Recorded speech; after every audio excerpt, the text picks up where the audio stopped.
What's up, everybody? And this is the Squad Ladies Night edition. I'm your girl, Crystal. And I'm Risa.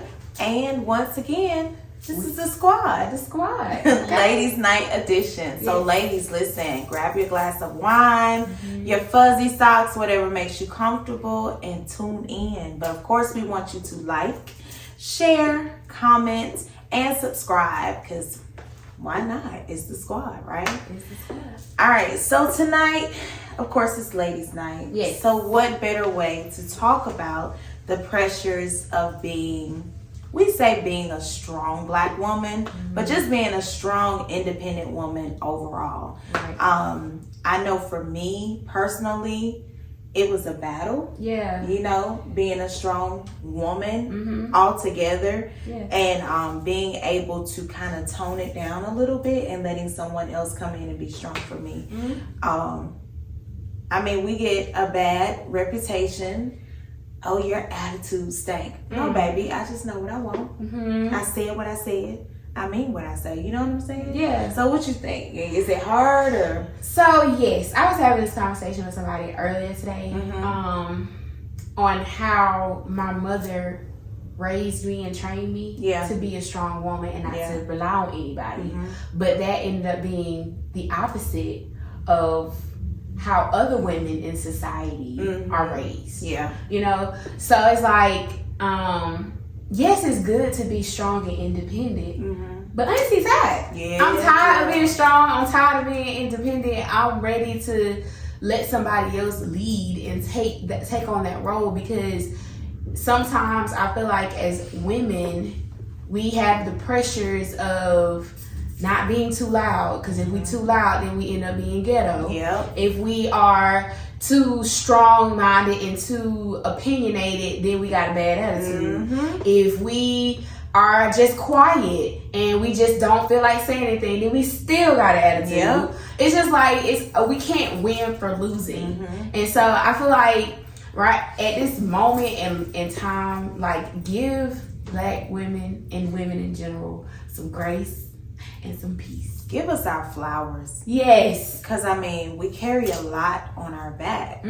But it's a woman's world. Yeah. Like, it really is. When you think about it, there would not be a human race without women. Without women, because we give birth. We do. We birth the human race. So that's one up that we have. Not to discredit men for the role that they play, right? You know what I'm saying? But it's a lot that we put on our shoulders. You know, we are the heart of the home. So with us being the heart of the home, not only do we have to manage our own emotions so that the flow of the house stays, you know, how it should be, but then we also have to balance work. We have to balance being mama. We have to balance being wife or girlfriend or significant other. We have to balance the reputations that we get, just like you said, the attitudes, being quiet, being too loud. Oh, look at how she's dressing. It's always something. There's always a target and a dagger coming towards us. So at some point we check out. I know I do. Yeah. There are some times, like I told my husband the other day, I said, you know what? I'm tired of being pulled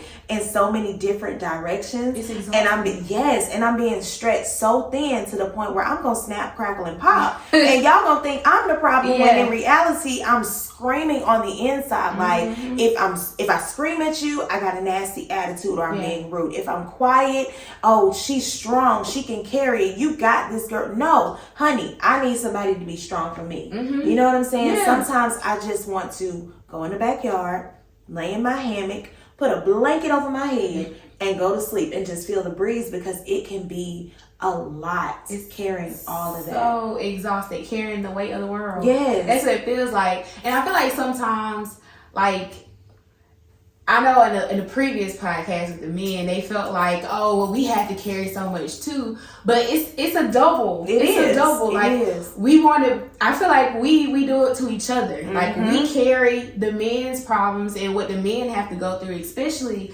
our race, because Black men are being targeted so much in the world and just being portrayed in this negative stereotype that we have to take the grunt for that, for all Black men, because we birth you guys. Yeah. So it's like we get tired, we get exhausted, we get famished from carrying the weight of trying to keep the black men strong, trying to keep our household strong, trying to keep the kids in line so they won't go out here doing some crazy stuff. Right. And then we last.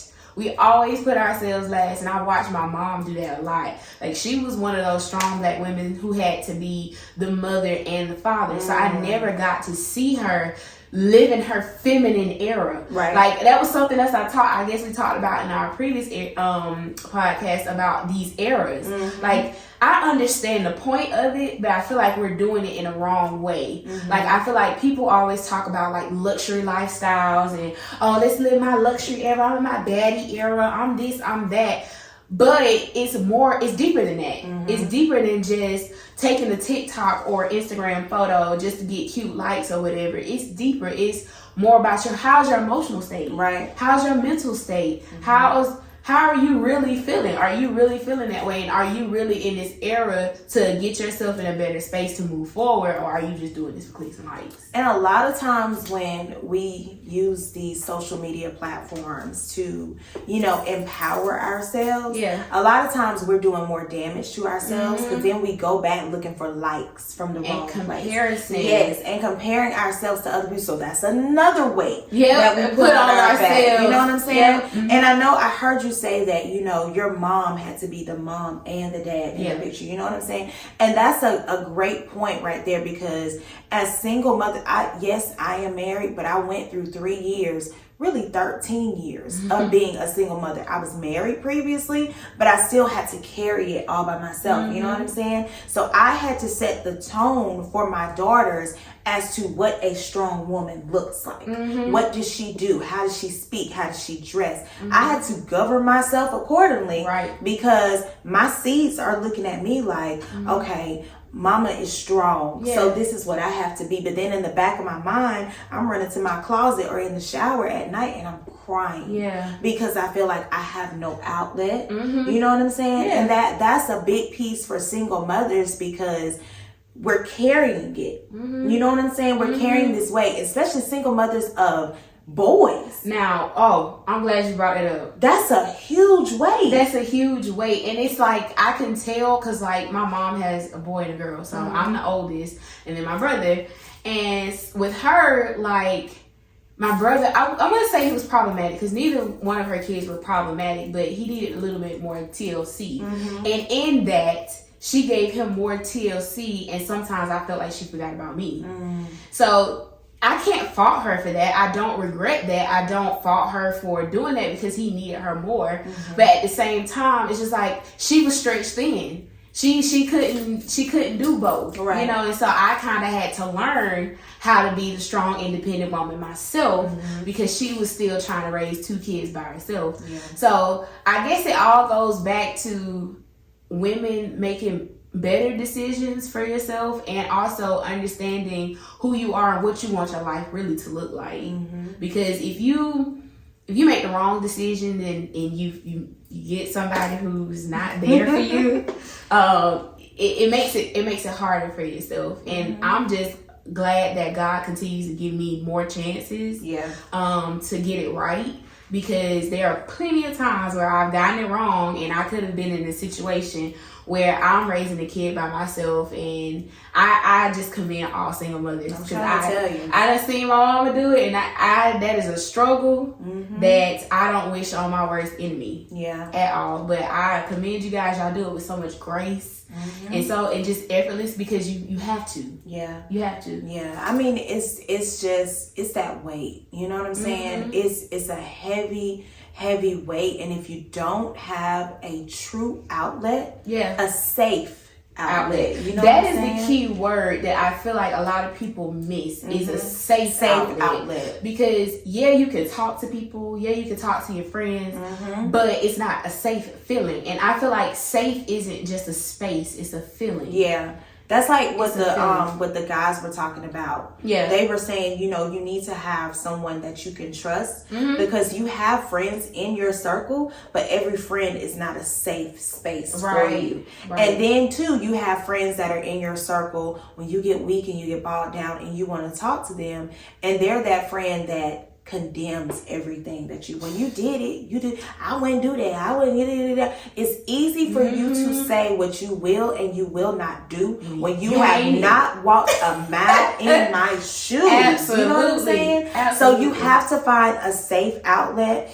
I know, like I said earlier, the backyard is my safe outlet. A lot of times I don't have anybody. Who can you run to? Nobody. Absolutely nobody. You know, I don't want to put this on my husband because I know he has weight. Yeah. And you know, a lot of times our significant others, we do use them as our safe space. But a lot of times we have to also remember, as we are trying to be strong, they're trying to be strong too. So at some point we have to realize, okay, I'm pouring a lot on them, and okay, I need to find a different, safer outlet that I can go to, a safe space that I can go to and just relieve some of this. And I know, you know, we're in this new day and age where self-care is this huge thing. We were talking about yes, that. we were. Uh-huh. Self-care. Girl, you just need some self-care. You just need some self-care. Go get your nails done. Go get your hair done. Why I spend money? Exactly. And then too, a lot of times when I go and do all this self-care, it's still there. That weight is still there. It's still there. So I mean, I wish that, maybe this is the Holy Spirit telling me, Crystal, you need to do this. I wish there was an empowerment group that women could go to, just like domestic violence. I am a surviving, praise God, victim of domestic violence, and there was a safe house that I could go to, and there was no record. I mean, they had to keep a record of it, you know, but there was no record of there was no recording being shared of why I had to run to this safe space this day and this age. You know, we need to create groups for women to go to and just have a safe space. I saw it somewhere where it was an empowerment group, and it was they called it the tear room, and women were just able to lay out and cry and purge and get it out.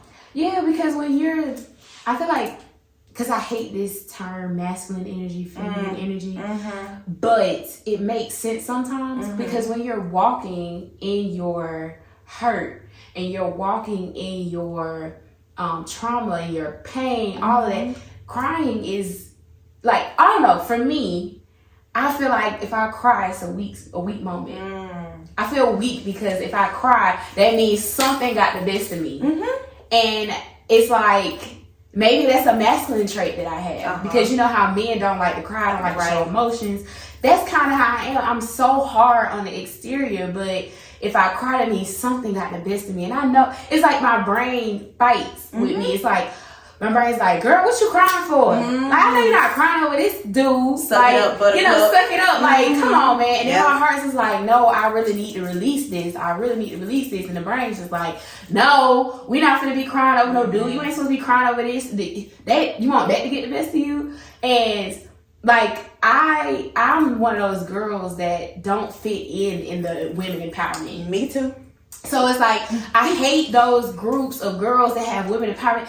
We can have a women empowerment brunch. You're going to pay $20. They come to this women empowerment brunch and y'all sitting there talking about each other. Yep. Y'all sitting there up there making people feel uncomfortable to be there. How is this my safe space? You want me to pay $20 for you to talk about me? Yeah. I'll pass. I can eat brunch at home. Like the movie Mean Girls. Mean Girls. Yes, where we're friends and we're this and we're that and we got you. But then you turn around and you're talking about somebody else. That's another weight. Yeah. That we put on ourselves. We put it on ourselves. I mean, we have to be able to get to this space. And I'm just going to say this, and I don't care who hates me when I say this. We do the damage to our own society. Yeah, we do. To our we own are the culture. Reason. Yes. We are the reason that we are hated on so much. Yeah. And that is because we exude so much jealousy and envious spirits and hate towards other people, when in all actuality, we should be the light, lifting up other people. And I think we lost that because I was having this conversation with my boss. My boss, she's white. She's a white woman. And like, you automatically think, and I know everybody has this, we prejudge people, right? And we see white people and we're just like, oh, I bet they have the best life. Like, I know they're privileged, all this kind of stuff. And sometimes, in some cases, not everybody's privileged. There are more privileged black people sometimes than there are white people. Right. But I had this conversation with her, and listening to her story, I was like, dang, she sound like me. Mm-hmm. You know, she sound like me. And I think the problem is that we are at war with our race. Mm-hmm. We're at war with our genders. Mm-hmm. We're at war with each other, and it's just bad because I don't like to blame social media for everything, but it has given people the outlet and the opportunity to speak their minds, which causes chaos. Mm-hmm. And I feel like the reason why we are at this point is because we don't have true women anymore. And when, like she said, women are the heart. Yeah. And we are the heart of the earth. We birth. We give life to earth. And I feel like we lost touch with that. Yeah. And one thing, like, I'm more of like a spiritual person. I've told people this now. Don't get me wrong now. I just do still go to church, but I've been tapping into like my spirituality and learning more about people. And I read this book called The Sacred Woman. Oh yeah. By Queen Afua. And it's just getting in touch with your womanhood, your spirituality, and your connection with God personally. And I encourage any woman who wants to read, who likes to read books, to read that book, because it has helped me in my past, and maybe I should go back to it. Maybe God telling me that I need to get back to it, but to go back and to understand why we're here and what our purpose is as women here on earth. Yeah. I found reading inspirational books like that helped me as well. And journaling. Yeah. That helps me continue to be a strong woman, but it also helps me get some of that pressure off. Yeah. Because I know me. Anybody that knows me, I have a resting face out of this world. You look it up in the dictionary, you can see my baby picture right there. Same thing for attitude. You look it up in the dictionary, my baby picture is right there. And anybody that knows me, that knew the old me, they will automatically say, oh, that girl got an attitude problem. And I had to learn that my attitude was because I was carrying so much on me, so much inside. And I had to learn, you got to get it out some kind of way. So I did this experiment even with my daughters. They saw me doing it, and I used to journal all the time. Yeah. But in the past, I would keep my journal, and I would go back and read it. And guess what that weight would do? Jump right back on it. So I changed it. And me and my daughters teach kids how to shoot a gun. Okay. They have rifles at home. It's BB guns, but they have rifles. And my husband has taught them how to shoot their rifle. But we did this little experiment, 2 of them. We did one where they wrote out all of their worries, their fears, the problems, the issues that they were having emotionally, spiritually, mentally. I mean, my 7-year-old, she just drew a little picture in dark crayons, but it helped. And we took the grill out and we went outside on the back porch, and I said, okay, we're releasing it into the universe, never to come back to it again. And it was like a burning ceremony for them. You know what I'm saying? And That's then the other thing that we did, we took these plates and we wrote out our worries and our fears. And they took that rifle. That 7-year-old, y'all gonna have to watch out for my baby. She got it. She ain't no killer, but don't push it. We went out there and we shot the place, and it's just a liberating thing. You know what I'm saying? And I remember when I went through my divorce, did I want it to happen? No, but that was just another weight that I had to release. And the only way I knew how to release it was to do something that was for me. Yeah. Could nobody say, oh no, you can't do that because it is not. No, I didn't even tell anybody I did it. Girl, I went into the barbershop, cut all of my hair out. That's why I ain't got no hair around here. Okay. Yeah. I had to find something that was liberating for me. And I think that's a big piece that a lot of us lose sight of because we're giving so much to everybody else that we're losing sight of the piece that is liberating as a woman. You know what I'm saying? That strength that a woman carries, because you got to think about it. Not only do we birth the universe, we grow the universe inside of us. And everything that we take in while we are grooming and birthing and growing this fantastic being inside of us, it comes into that. And then we birth it out into the universe, which creates something else coming into the universe with weight. Yep. And of course the Bible says you were born into a world of sin. Right. But we have to do our part as to protect, you know, which is another weight, but still you have to think about what are you going to sacrifice? Are you willing to sacrifice, you know, taking this weight off of me? I ain't gonna worry about it no more. If you're gonna pray, don't worry. If you're gonna worry, you might as well not even pray. But if you are going to take that sacrifice and say, you know what, here's the problem. I have a problem, but am I going to continue to sit at this table and eat from the problem bowl? Or am I going to go in there and get some seasoned salt, some pepper, some salt, some lemon pepper, some ranch, and soup it up real good and take it and turn it into this magnificent meal and deal with it instead of looking at the problem and not coming with a solution? Either let it go or find something around it, because that weight is just going to continue to pull you down. Then your hair going to fall out. Then you're going to get acne, and then come the health problems, and then comes all these things. You know what I'm saying? So we have to be able to address the problem head on, but then also find something that is that's going to liberate us from this weight of the world that we have. Is it necessary? Yes. It is, because as a woman, once again, God has bestowed upon us such a great, think about Adam and Eve. Look at what she did. Child. Ate the apple, pomegranate, pineapple, whatever the fruit was. But then she had so much power in her. Yeah. Eve had so much power in her that she got the man to do it too. You see what I'm saying? That's the strength and the power that we as women have. Yeah. But if we tap into the positive side of it, I feel like that weight wouldn't be so heavy on us. You know? So what do you tell those women who feel like, okay, yeah, I did all of that. It's still here. The weight is still here. You didn't address something. And I'm going to be honest with you. When it gets to the point where you're like, okay, I did all of that, but I'm still feeling this weight, go to therapy. Go to therapy.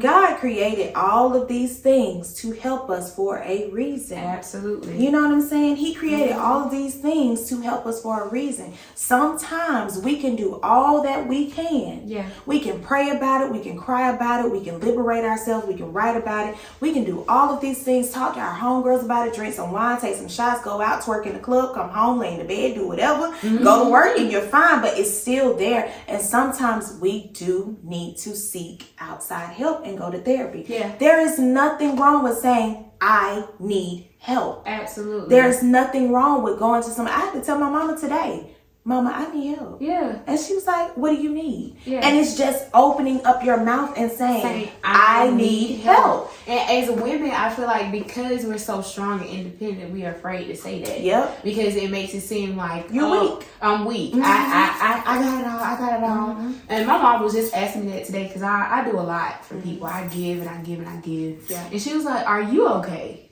Like, that is the question. Are you okay? And I hadn't heard that in like 2-3 months. Like, am I okay? No, I'm not okay. Yeah. I am not. I finally told her today, I'm not okay. It makes you think, wait a minute, I've been doing all of this. Yeah. Am I okay? Right. No, so I'm finna go and do what I gotta do. So then I can be okay. Okay. You know what I'm saying? So, Right. yeah, I feel like, you know, it's okay to say that you're not okay. And it's not a feeling of that you're less than because you're not okay. Right. And it's okay to address it. And I feel like the first step in moving on and healing is addressing that you are not okay. And it's hard sometimes, but once you address it and you say it out loud, it becomes real. Yeah, it does. And I mean, you have to think about the generations to come. Yeah. We are setting the standard. We're setting the tone for them. We are the example. So if we're okay saying, I'm not okay, I need help, just think about the mountains that the next generation will be able to move because we decided to take a different approach. Like, my mind goes back to when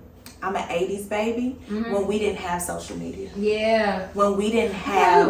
We were happier. Because we were kids who was outside. Right. Like, coming back home from the street, like, come on. Yeah, okay. Like, going out there, seeing all the boyfriends, having a good time. But, that wasn't you. That wouldn't be either. Yes, it was. You told on yourself. Yeah, you told on yourself. Mom, you ain't listening to this. Yes, anyways. So, now I feel like we had better times because we wasn't so consumed in our phone. Yeah. And I was looking at this generation. It's like the next generation, like they take steps forward, but it's still knocking us back because like this generation has made it therapy okay. Yep. Like everybody has advocated for therapists and being in therapy and also making sure of healing. But then also now we're in a society of a whole bunch of opinions. Everybody got a smartphone, looking at stuff. Everybody on the TikTok, trying to talk about this and comparing themselves, and it makes it harder for us to, I guess, I wouldn't say take accountability, but take a step back and to look at ourselves because we're so wrapped up in what this person is doing, what this celebrity got on, what this person is dressed like, and it puts more weight on us, which drives us to be more stressed, which causes us to have more therapists. But you know what? When people go to therapy, you can't go to therapy and just say, oh yeah, I went to see my therapy. You have to apply. Man, what? Apply the practices. We talk a lot. Yeah. This generation talks We have a lot to say. We got a lot to say. A lot. You know what I'm saying? But do our actions and our walk align with what we saying? Yes. Absolutely. Because I mean, if you're gonna be a strong woman, be a strong woman. If you're gonna be independent, be independent. But then when you are weak and you say, I need help, don't go up in these therapists' office, sitting on the couch, laid back, pouring all your heart out. Oh Lord, I need them help. And you doing all of this, and then you walk out the door and you were like, man, boy, man, I'm just on right. Therapy ain't for me. Therapy ain't for me, but I'm gonna go back next week though, because my insurance pay for it. Okay, but baby, what are you doing? What are you getting out of it? Exactly. What are you getting out of it other than wasting these folks' time, taking a peppermint off of their desk? Yeah. And you know what I'm saying? And you're not applying the practices. That's just like if I come to you and I'm confiding in you because you're my safe space. Right. And you're like, well, you know, let's try this. And I'm like, okay, yeah, cool, let's do it. And as soon as you call and be like, you ready to try it? Oh no, you know, I got this and that. Then what did you come to me for? What did you come to me for? Right. Absolutely. So are you really to the point where it's too much? Or do you just saying it? You know what I'm saying? I feel you. I don't know. These people. I don't know either, girl. It's just too much peopling for me. People be people. People be people. While life be life. Exactly. People be people and while life be life. Life be life. And we don't want to solve. We say we want to solve it, but then you know it's comfortable being in that space because that's what you're used to. But at some point, you got to get to the point where it's like, I'm strong and I get it. I mean that was like me. I was strong. You know, I went through what I went through. And I was strong and I carried it well. But then it got to the point now where it's like, now I'm lonely. You know what I'm saying? Have you ever been with somebody and you just felt so lonely? That was my ex. Always. Yeah. Always in the house but never there. Yeah. Yeah. It's just like you be around people who you feel like you should get help from, but then you still feel lonely and you still feel like nothing was solved. Yeah, I've been feeling like that way too. And then I want to go back and touch what you said about therapy too, because I feel like when we think about going to therapy, it's supposed to be an automatic fix. And it's not. It's not. Like, I'm in a place where when I started therapy in December of 2021, I was in a whole completely different space and then started going for a year, and now I am in therapy now and I feel like I reverted back. So it's like, it's not a constant walk that's like you're gonna go up to your highs and then you're gonna go back to your lows, or you just gonna go on highs and you're gonna stay there. And I feel like that kind of ties into your walk with God sometimes too, because as you mature and you go through things and you go through life, your walk is different with everybody. Your walk is different with God. Your walk is different in therapy. Your walk is just different, and that's another burden in itself too. Because me and my best friend was talking about this, where it was just like, there's pressures of society, there's pressures of work, there's pressures of being a daughter, there's pressures of being a sister, and then there's pressure of what the church say I need to be in order to be in order to get to heaven with God. Like, that is a lot of pressure on people. It's just like, oh, you can't do this, you can't do that, you can't do this, because you're gonna go to hell for doing those things. And it's just like, okay, well now I'm already freaking out because life is life, and now you're telling me because life is life I'm going to hell? Like, it's a lot. It's a lot of pressure, and it's just like, I feel like sometimes we have to take a step back and listen to what God says to us personally, rather than listening to other people all the time. Yeah. Now, I'm not saying don't go to church. I'm not saying don't go and speak to your people. But at the same time, your walk with God is your walk with God, and He speaks to us differently. Yeah. It's kind of like that song that Lee Andrea sings, "This Is My Exodus." I never heard it. Girl. She says, "Lord, deliver me, because all I seem to do is hurt me." Oh, wow. And that's a lot of the weight that we carry. We're hurting ourselves. Yeah. And then I thought about it, you know, when I first sang that song in church, I didn't understand the meaning of it until it hit me. I'm the reason why I got all this weight on me. Yep. So, Lord, I want an exodus. I want to get out of this. And then I started changing the prayer to, Lord, don't deliver me from other people. Deliver me from me. Yeah. I am at that place now, Crystal. Yes. Deliver me from me, because I keep hurting myself. I am. Why we do that? I don't know. And you put more pressure on yourself. Because you're hurting yourself. Because you're hurting yourself. Yep. And ladies, let's do better. Do better. Get you an exodus. Get you an exodus and get you an exodus. Yes. Okay, yes, let's yes. get out of it. And I mean, even after, you know, I learned the meaning of that song, and my relationship with God just got deeper and deeper. Like people, this sidebar, people see me now in the streets and they be like, "Dang, Crystal, where you been? You ain't on social media. You ghosting it." I asked God to deliver me from me, and that was one of the problems. That was one my of the focus wasn't, you know, where it should. So then when I realized, okay, God, I'm at this place now where I want someone to be strong for me and with me. Ladies, let me tell you something. If you're gonna pray for it, you better mean what you say, because He's gonna send somebody. And then you gonna put yourself in a predicament. I got it. And I do this to myself. I do. My husband is all like he texted me last week, "Girl, my blinker light has been like, it's out, you know." My brake light was out, and he texted me. He said, "Hey, you got an appointment May such and such for your brake light. Don't tell me nothing. I'm paying for it. It is what it is. I'm your husband. I got you. Thank you." And I just text him back, "Yes, sir." Look, that's it. That's it. Yeah, because that's what I prayed for. Yes. I prayed for someone that could be strong for me. Right. I mean, even when people make me mad at church, oh, that one there, Hulk smash. Okay. He has my back. So you have to be mindful. Once you get over that hump where you're like, okay, God, I think I'm at a place, you know, send somebody that can be strong for me and strong with me spiritually, emotionally, financially, all the way around. Yeah. Be careful what you pray for, because He's going to send somebody, and we could do the damage ourselves, and the person that God sent us, we could beat them up. Yeah. And they could just leave. But see, you said something that was very, like, hit the nail on the head. Once you got over that hump and you became aware and you were ready for it, because we always asking for things, but we never ready for them. Yep, you're not prepared.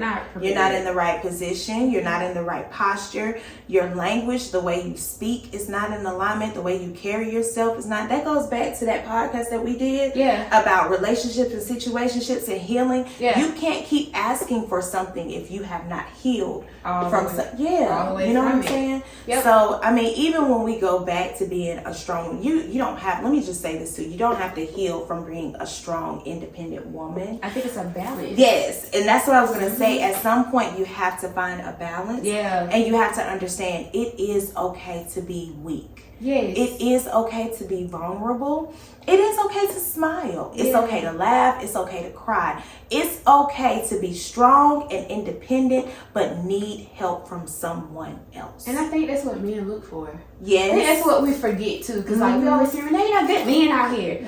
Well, maybe if you smile when you're at Walmart, or maybe if you know, not Walmart, but Target, you know, maybe if you smile more, because it's an internal glow. Men see that. They do. They see the internal glow in you, especially if you carry yourself a certain way. Like, it's okay to be strong and independent and being about your business, but then men like to feel like, dang, my lady is strong and independent, but she my lady and she feminine and soft for me. You know what? I used to do that before I got married, when I was like in my little dating phase.